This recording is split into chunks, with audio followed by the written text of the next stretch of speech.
ધોરણ 6 સામાજિક વિજ્ઞાન પાઠ 2 ઓનલાઈન ગેમ પાઠ 2 નું નામ શું છે બેટા શ્રદ્ધા? આદિમાનવથી સ્થાયી જીવનની શરૂઆત. ઓકે, ગેમ રમવા આવ્યા છે. પહેલાં કોણ, શું નામ છે તારું? દિવ્યા. ગેમ રમવા આવી છે. સ્ટાર્ટ કરશે દિવ્યા. ઓકે, પ્રશ્ન વાંચજો પહેલા. આદિમાનવ શિકાર કરવા માટે કયા સાધનનો ઉપયોગ કરતા હતા? કરતા હતા કે કરતા ન હોતા? હા, કયાના સાધનનો ઉપયોગ કરતા ન હતા? ચલો. Okay, very good. બંદૂકનો ઉપયોગ કરતા હતા ભાઈ? નહોતા કરતા. ચાલો બીજો પ્રશ્ન. બબે પ્રશ્ન આપણે લઈશું, બરાબર છે? જયરાજ, દર્શન, બબે પ્રશ્નો લઈએ ને. ચાલો બીજો પ્રશ્ન વાંચો. ભીમબેટકા કયા રાજ્યમાં આવેલું છે? તમને તો ખ્યાલ છે અને મેં પૂછ્યું હતું તમને આ જ વસ્તુ. Very good. કયા રાજ્યમાં? મધ્યપ્રદેશ. ચલો સેકન્ડમાં કોણ આવે છે હવે? અજીત આવે છે, જે આગળનો પ્રશ્ન વાંચશે અને એનો જવાબ આપશે.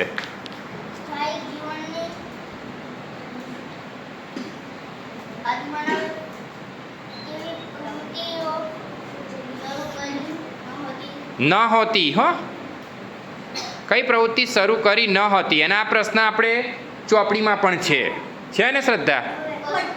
એટલે બેટા પશુપાલન કરી હતી, ઉદ્યોગ નહોતો કર્યો. અરે રે રે, તને પ્રશ્ન મેં કરાવ્યું તું ભાઈ આ સોલ્યુશન? ભાઈ અજીત, તું ઘરે વાંચ્યું છું? આ બાજુ તો તું ઘરે વાંચ્યું છું? પ્રશ્નોના જવાબ વાંચ્યા હતા તે લખ્યા? એવું ના ચાલે. ચલો આગળ વાંચો હેડો હવે. ના, હજુ આ એક પ્રશ્ન એનો રહ્યો ને. આદિમાનવ એટલે શું?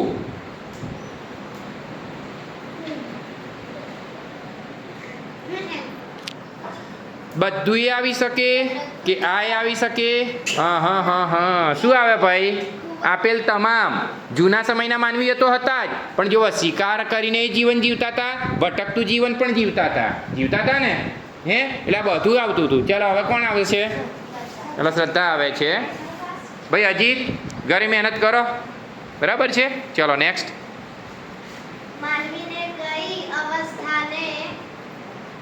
હન્ટર એન્ડ ગેધર લખેલું છે બેટા ઇંગ્લિશમાં, પણ આપણે ગુજરાતીમાં વાંચો. શિકાર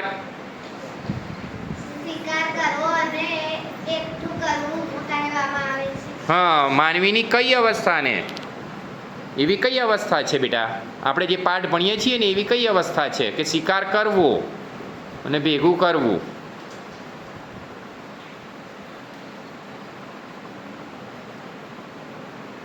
વેરી ગુડ. આદિમાનવ વિશે પાઠ ગણીએ ને, આદિમાનવની અવસ્થાને. Very good. ચલો આગળનો પ્રશ્ન આવશે. પાંચમો પ્રશ્ન શ્રદ્ધા વાંચશે. છઠ્ઠો. આદિમાનવોના ખોરાકમાં કઈ વસ્તુનો સમાવેશ થતો નથી? હો, થતો નથી. કંદમૂળ તો બેટા ખાતો તો. શું નતો ખાતો? અનાજ નહોતું આવતું. આ બધું ફળો અને કંદમૂળ ને પ્રાણીઓ અને પક્ષીઓના માંસ તો ખાતો હતો, પણ અનાજ જે છે એ પછીથી આવ્યું. ચલો નેક્સ્ટ. ચલો હવે ધ્યાન રાખજે એવો. હો, સાંભળો. તારું નામ શું ભાઈ? દર્શન. દર્શન આવ્યા છે. આગળનો પ્રશ્ન વાંચે છે. વાંચો. ચલો. આદિમાનવો કયા પ્રાણીઓને શોધવા એક જગ્યાએથી બીજી જગ્યાએ ભટકતા રહેતા? આદિમાનવો કયા પ્રાણીઓને શોધવા એક જગ્યાએથી બીજી જગ્યાએ ભટકતા રહેતા? કયા પ્રાણીઓ? Very good. ટૂંકમાં પાઠ વાંચ્યો હોય ને એટલે યાદ રહી જાય નહીં કે આવું પાઠમાં કંઈક આવતું હતું. સરસ. વસવાટના સ્થળો શોધવામાં કોને સમાવેશ ન કરી શકાય? આ બધામાંથી કોઈ એક વસ્તુ નથી આવી. આ બધું વસ્તુ આવી હશે ચોપડીમાં વાંચવામાં, પણ કોઈ એક શબ્દ તમારે નહીં આવ્યો હોય.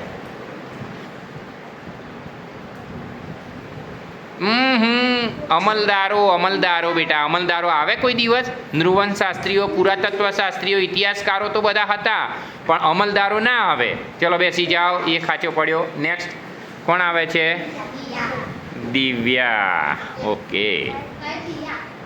દિયા. હા. દિયા. ચલો. શિકારી અને ભટકતું જીવન જીવતા આદિમાનવ સમયને કયો યુગ કહેવામાં આવે છે? હા, એવો કયો યુગ હતો? મેં કહ્યું તું, પણ કહ્યું કે આ યુગ આવે છે. આપણે વાંચવામાં પણ આવ્યું બેટા.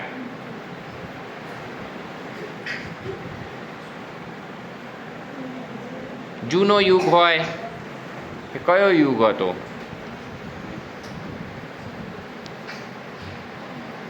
ચલો જલ્દી જવાબ આપો બેટા.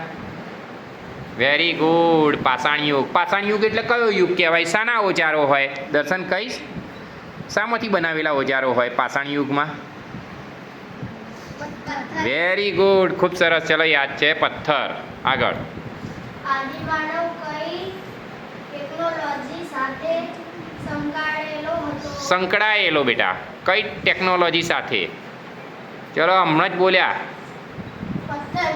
હા યાદ છે. ચલો વેરી ગુડ. દિયાના બે સાચા પડ્યા. ખૂબ સરસ. હવે કોણ આવે છે આ બાજુ ભાઈ? નામ બોલો.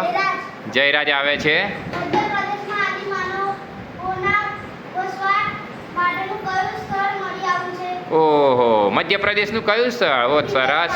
ભીમબેટકા. ભીમબેટકાની ગુફાઓ જોઈ તમે ચોપડીમાં? Okay very good. ચલો આગળ. આદિમાનવ પથ્થરનો ઉપયોગ કરતા હતા તેમાં કઈ બાબત.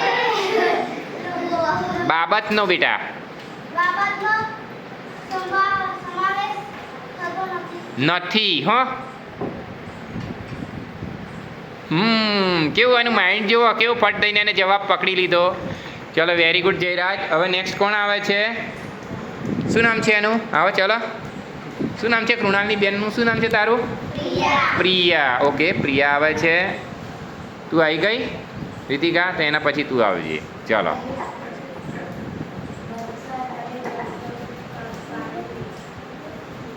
પ્રાણીઓથી રક્ષણ. જો મોટેથી વાંચ બીજા. મોટેથી વાંચ. કેવી ગુફામાં રહેતો? એવી કઈ ગુફા હતી? બહુમાળી મકાનવાળી હતી કે સિમેન્ટની બાંધેલી હતી? પ્રાકૃતિક ગુફા હતી કે માટીની? ભાઈ રે વિચાર કર. જવાબનો સિમેન્ટ હતો બેટા એ વખતે? હે તો તું સિમેન્ટના મકાનમાં એમ કે છે? હે થોડુંક તો વિચાર કરો. તને આવડે છે રીતિકા? ચલો કઈ ગુફા? બોલો ને પણ. હા કરો હેડા. તું બી આવી ચાલ જોડે. ચાલ કઈ ગુફા કહેવાય? શ્રદ્ધા કઈ ગુફા કહેવાય એને? પ્રાકૃતિક ગુફા. હા પ્રાકૃતિક ગુફામાં મેં તમને સમજાયું હતું ને, બોલ્યો તો ને. ઓકે ચાલ કર હેડ. આવું ના ચાલે હો. ડાયરેક્ટ જવાબ નહીં જોડી દેવાનો. ચલો નેક્સ્ટ. વાંચો વાંચો આગળનો પ્રશ્ન.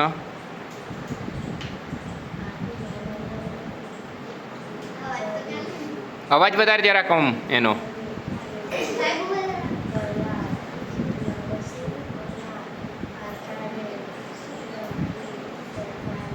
હા કયા અવશેષોના આધારે કહી શકાય? કોઈક અવશેષો હતા. મેં શબ્દ પણ વાપર્યો હતો એવો ચોપડીમાં છે. આખા ચારે ઓપ્શન વાંચ પહેલાં. પહેલું ઓપ્શન શું છે એ વાંચ. આના આધારે એમ કહી શકાય કે આદિમાનવ અગ્નિથી પરિચિત હશે. અને મેં તમને કહ્યું હતું ને, કંઈક ઉદાહરણ આપ્યું હતું ને કે 2-3 જણને તો ખબર જ છે, 2-4 જણાને બધાને, કે તમે આમ કરો તો એની આ થાય કે ના થાય એવું કહ્યું હતું ને. યસ વિચાર કરો.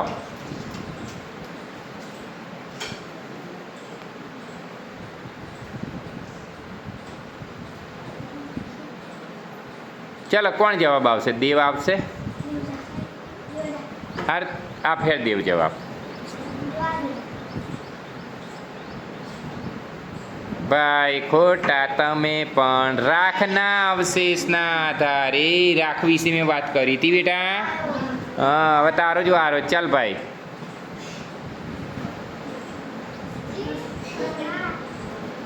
દક્ષિણ ભારતમાં હો પણ આ દક્ષિણ ભારતમાં છે, મધ્ય ભારતમાં નથી, વાંચજો.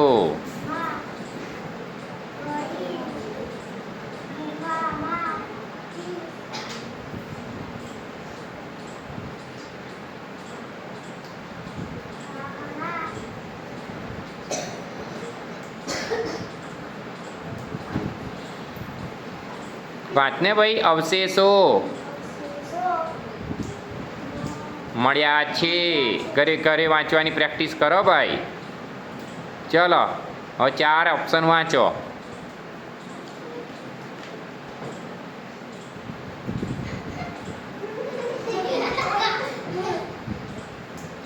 કેટલા જણને આવડે છે? હાથ ઊંચો કરજો, મને ખબર પડે. શ્રદ્ધા. ઓકે, નથી આવી? આવું યાર. તો એ પણ વાંચ. હવે હું આજે જી શાલામાં થોડુંક બતાવીશ તને. આજે ફરી આ રિવિઝન કરાવીશ. કઈ આવી? કર્નૂલ. કઈ ગુફા આવતી હતી? દક્ષિણ ભારતમાં કર્નૂલ, અને મધ્ય પ્રદેશમાં ભીમબેટકા આવે બેટા. તો હેલું જ છે. આદિમાનવ અગ્નિનો. ભાઈ જલ્દી વાંચ, નહીં તો બેસી જા. તું બેસી જા. ચાલ ભાઈ. ઓય બેટા બેસી જા. સાંભળ દેવ, ઘરે વાંચવાની પ્રેક્ટિસ કરો હા ભાઈ. નહીં ચાલે આ તો. ચલો તું આય. ના, તારે જ કરવાનું છે. ચલો, નંબર બદલાઈ ગયો. ચાલો હેડો. શું નામ છે તારું? ગાયત્રી આવે છે. આ પ્રશ્ન વાંચશે ને એને જવાબ આપશે.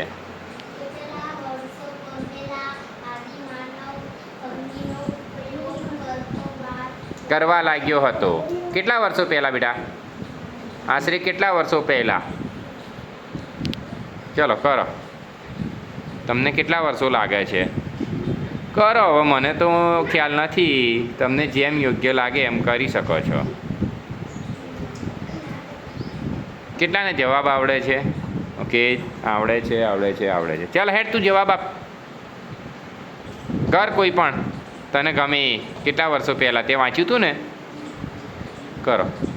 ઉતાવળ રાખ. આ વિડીયો બહુ લાંબો થતો જાય છે બેટા. 11,000 વર્ષ. જોવા તમે ચોપડીમાં આવશે. ચાલો આગળ. આ તો આવડી જશે.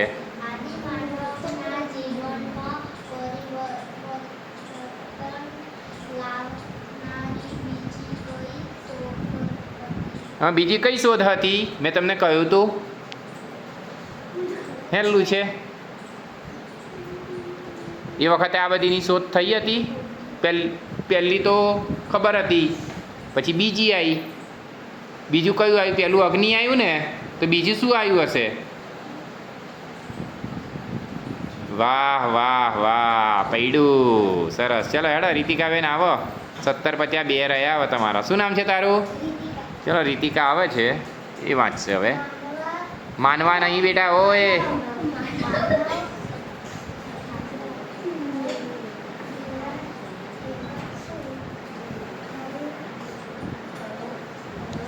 રીતિકાબેન જરા મોટેથી વાંચો.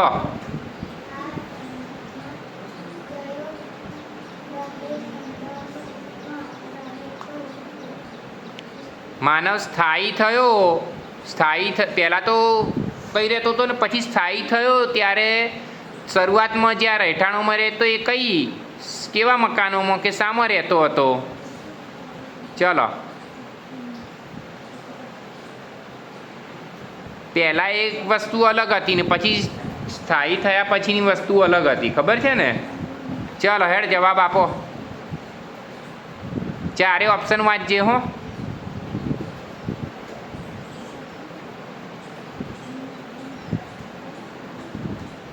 બેટા પથ્થરની ગુફા તો પહેલાં રહેતો હતો. સ્થાયી થયા પછી માટી અને એના મકાનમાં, એવા ગાર માટીના મકાનો. મેં એમ પણ કહ્યું હતું કે તમારે અત્યારે છે આવા મકાનો? તો કોઈક બોલ્યું હતું કે હા છે. કોણ બોલ્યું હતું એવું? દર્શન તું બોલ્યો હતો ને કે હા આવા મકાનો હજી પણ છે. ઓકે, આ તો હેલું. ઓ, માનવીના સ્થાયી જીવનનો પ્રથમ સાથીદાર કોણ હતો? Very good. ચલો એક તો આવડ્યો. હજી એક રહ્યું. કોણ લે છે? ચલો તારા માટે એક છેલ્લું છે. આ પણ આવડે એવું છે. આદિમાનવ ખેતીની શોધ સાથે સાથે બીજા કયા વ્યવસાય વ્યવસાય સાથે સંકળાયો. સંકળાયો. હા, આપણે આદિમાનવ ખેતી તો કરતો હતો પણ જોડે જોડે બીજું કંઈક કરતો હતો ને ભાઈ દિયા? શું કરતો હતો આદિમાનવ? એ તો અત્યારે કરે છે ને ભાઈ? અત્યારે છોડી દીધું? હા, વેરી ગુડ. પશુપાલન. સરસ. ચલો 20 પ્રશ્નની ગેમ અહીંયા પૂરી થાય છે. મજા આવી બેટા તમને બધાને? તમને આખા પાઠની ખબર પડી? દર્શન આવડી ગયા ને બધા પ્રશ્નોના જવાબ એવરેજ તમને આવડ્યા? તો પરીક્ષામાં તકલીફ પડશે આવી કોઈ? ફરીથી આપણે રિવિઝન કરી લઈશું, બરાબર? જે પ્રશ્નોના જવાબ જેને ખોટા પડ્યા છે તે. ઓકે.